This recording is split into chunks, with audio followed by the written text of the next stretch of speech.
Welcome to Blackboard. Breathing and exchanges of gas chapter के 5वें lecture में आपका स्वागत है। कल के लेक्चर में हम समझ रहे थे कि ट्रैकिया क्या है, ट्रैकिया कैसे ब्रोंकाई एंड ब्रोंक्यूल्स में डिवाइड होता है और कैसे लास्ट में एयर सैक का निर्माण होता है और वो कैसे फंक्शन करते हैं। आज के इस लेक्चर में हम इसी चीज़ को आगे कंटिन्यू करेंगे और लंग्स और उससे संबंधित दूसरे स्ट्रक्चर का स्टडी करेंगे। अगर आप इस लेक्चर का पीडीएफ डाउनलोड करना चाहते हैं तो सिंपली हमारे इस टेलीग्राम चैनल को ज्वाइन करिए। वहाँ से आप इस लेक्चर का पीडीएफ डाउनलोड कर सकते हैं। और सिर्फ इतना ही नहीं, हमारे इस यूट्यूब चैनल पे आने वाले 11-12 के सभी सब्जेक्ट्स के वीडियोज़ के साथ साथ जो जनरल कंपटीशन के वीडियोज़ होते हैं जैसे हिस्ट्री, पॉलिटी, जोग्राफ़ी, उन सब का भी आप पीडीएफ वहाँ डाउनलोड कर सकते हैं। चलिए शुरू करते हैं। कल का हमारा जो लास्ट पॉइंट था वो था the bronchi, bronchioles and the alveolus comprise of lungs, मतलब श्वसनी, श्वसनिकाओं और कूपिकाओं का साखित जाल फेफड़ों की रचना करता है। ये पॉइंट हमने कल डिस्कस कर लिया था, क्योंकि इन सभी चीज़ों के मिलने से ही फेफड़ा बनता है। अब इसी को हम आगे कंटिन्यू करेंगे। देखिएगा, कहा गया है there are two lungs covered by double layered pleura. Hindi होता है दोनों फेफड़े दो परत वाले फुफ्फुसावरण से ढके होते हैं। ठीक है। अच्छा, जो लंग्स होता है ना, आपको पता है कितने होते हैं? दो होते हैं। हाँ, इसमें किसी प्रकार की कोई कन्फ्यूज़न हमें या आपके दिमाग में नहीं होनी चाहिए। ये बिल्कुल कॉमन सी बात है। एक इंसानी शरीर में दो लंग्स होते हैं, फेफड़ा दो होता है। एक लेफ्ट साइड की तरफ होता है और एक राइट साइड की तरफ होता है।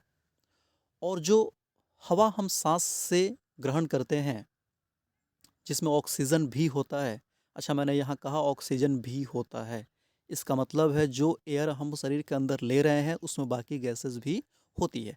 इस चीज़ को हम आगे डिस्कस करेंगे, अभी यहाँ पे उसको नहीं देखेंगे। तो वो सीधे फेफड़ा को जाता है और फिर फेफड़ा से उसका फर्दर यूज़ होना शुरू होता है।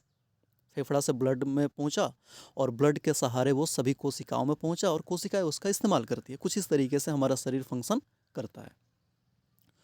तो यहाँ कहा गया है कि जो दोनों फेफड़े एक इंसानी शरीर में होते हैं वो दो परत वाले एक मेम्ब्रेन से ढके होते हैं, एक झिल्ली से ढके होते हैं, जिसको क्या बोलते हैं? तो फुफ्फुसावरण इंग्लिश होता है प्लूरा। ये क्या होता है? तो डबल लेयर्ड होता है। इसको याद रखिए, कई सारे एग्जामिनेशंस में इस प्रकार के क्वेश्चन पूछे जाते हैं कि कौन सा जो अंग है वो सिंगल लेयर्ड होता है, कौन सा डबल लेयर्ड होता है। इस तरीके के क्वेश्चन आते रहते हैं। थोड़ा सा इस चीज़ को हम फिगर से देखने की कोशिश करते हैं। यहाँ पे देखिएगा, ये फ्रंट व्यू है एक लंग का, इंसान के शरीर का। तो ये ट्रैकिया है, कल हमने समझ लिया था। ये ब्रोंकस है और ये ब्रोंक्यूल्स है। जो छोटे छोटे शाखा दिख रहे हैं ना, ये ब्रोंक्यूल्स है। ठीक। अब यहाँ देखिए कि इसके जस्ट लास्ट में यहाँ दो लाइन की तरह स्ट्रक्चर दिख रहा है। देख रहे हैं, दो लाइन पैरेलल गई हुई है यहाँ पे। ठीक। ये जो लाइन है वो किस चीज़ को रिप्रेजेंट करती है? तो एक मेम्ब्रेन को, सॉरी दो मेम्ब्रेन को ये रिप्रेजेंट करती है, जिसको प्लूरा कहा गया है। सेम इसी चीज़ को यहाँ पे ओवरहेड व्यू दिया गया है इसी फोटो का। ये दोनों लंग्स हो गए। तो ये जो आप देख रहे हैं ना, जो यहाँ पे एक दो लाइन एक दूसरे के साथ गई हुई है, ये क्या है? तो इसी को बोलते हैं प्लूरा।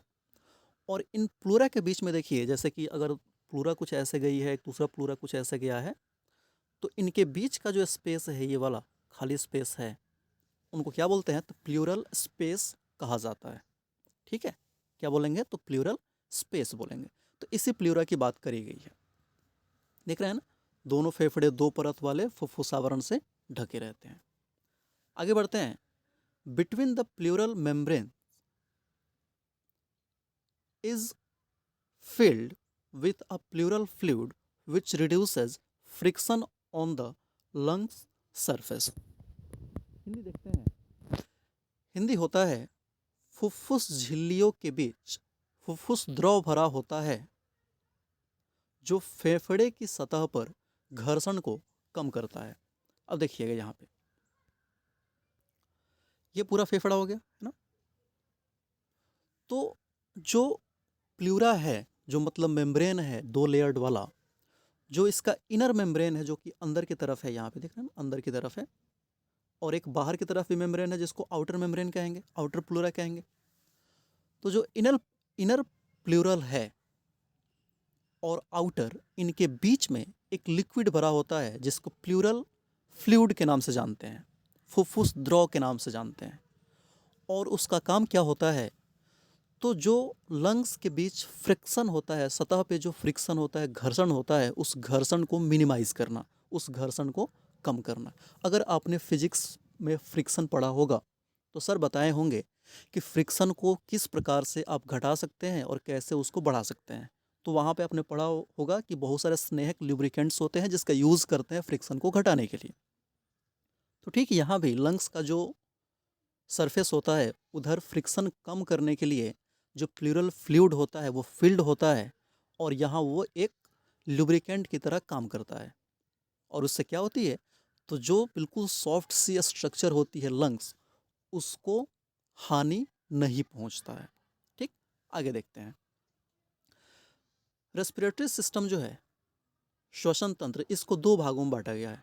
पहला है कंडक्टिंग पार्ट, हिंदी होता है संचालन भाग, और दूसरा है एक्सचेंज पार्ट, हिंदी होता है विनिमय भाग।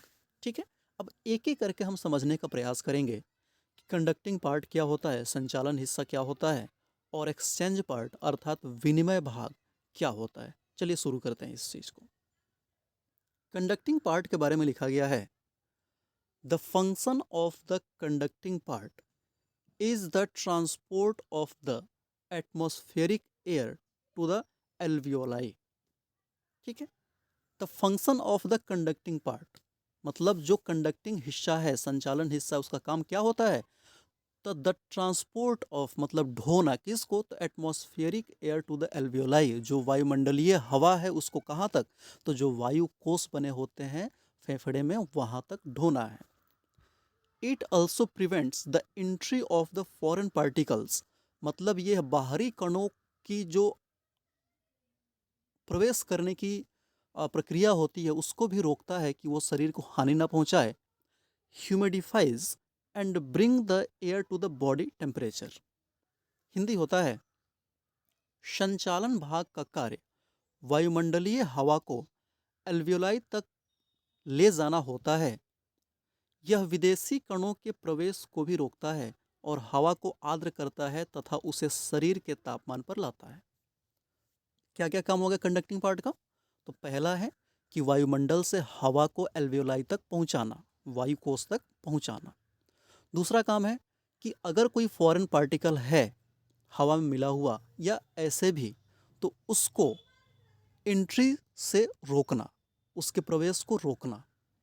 और सबसे इम्पॉर्टेंट काम होता है कि हवा को ह्यूमिडिफाइज करना, और अगर उसके तापमान में किसी प्रकार का परिवर्तन है तो उसको परिवर्तित करके शरीर के तापमान तक उसको लाना होता है, जिससे शरीर में वो हवा आसानी से फैल सके, शरीर उसको अपने साथ मिला सके। क्योंकि आपको पता है मौसम के हिसाब से जो एटमॉस्फेरिक एयर है उधर ह्यूमिडिटी बढ़ते रहता है, घटते रहता है, टेम्परेचर भी बढ़ते रहता है, घटते रहता है। जैसे अभी आप देखेंगे तो हवाएं जो चल रही है काफ़ी ठंड वाली है, काफ़ी ठंड है उसमें, ठीक है, लेकिन जो गर्मी के मौसम में हवाएं चलती है वो काफ़ी गर्म होती है। तो टेम्परेचर कहीं ना कहीं हमारे बॉडी से अलग होता है, कभी कम हो गया, कभी ज़्यादा हो गया। तो ये जो हिस्सा होता है टेम्परेचर को बॉडी टेम्परेचर से मिलाता है, जिससे कि हमारे शरीर को किसी प्रकार की कोई नुकसान नहीं होने पाए। आगे है एक्सचेंज पार्ट, विनिमय भाग। It is the site of diffusion of O2 and CO2 between blood and atmospheric air, Hindi है यह रक्त और वायुमंडल के बीच O2 और CO2 के प्रसार का स्थल होता है। यह वैसा जगह होता है जहाँ से O2 जो है और CO2 किस में मिलते हैं, तो रक्त में मिलते हैं या वायुमंडल में मिलते हैं।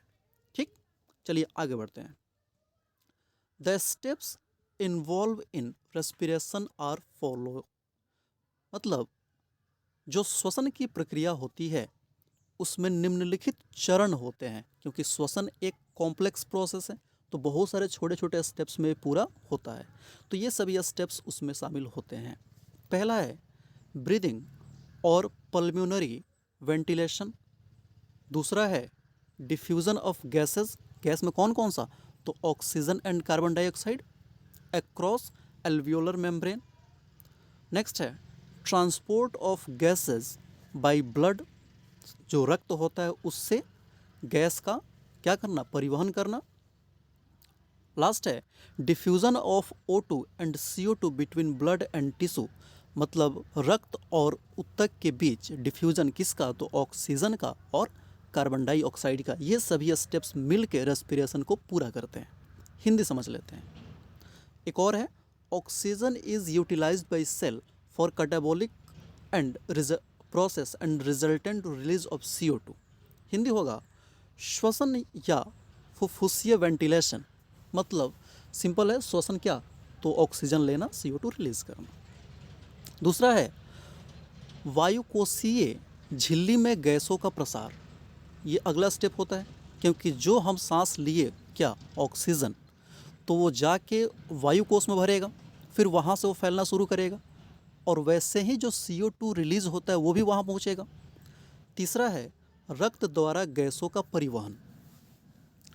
अगर हम सांस लेते हैं तो वो ऑक्सीजन जाके रक्त में मिलता है, तो रक्त उसे अपने पास नहीं रखता बल्कि रक्त उसको ले जाके कोशिकाओं तक पहुंचा देता है, और कोशिकाओं तक पहुंचाने के बाद जो कोशिका से CO2 रिलीज हुआ था उसको वापस से लेके कहाँ जाएगा, तो फिर से जो एयर सैक होता है, जो फेफड़ा होता है, वहाँ तक वापस लेके आता है। इसलिए लिखा गया है रक्त द्वारा गैसों का परिवहन।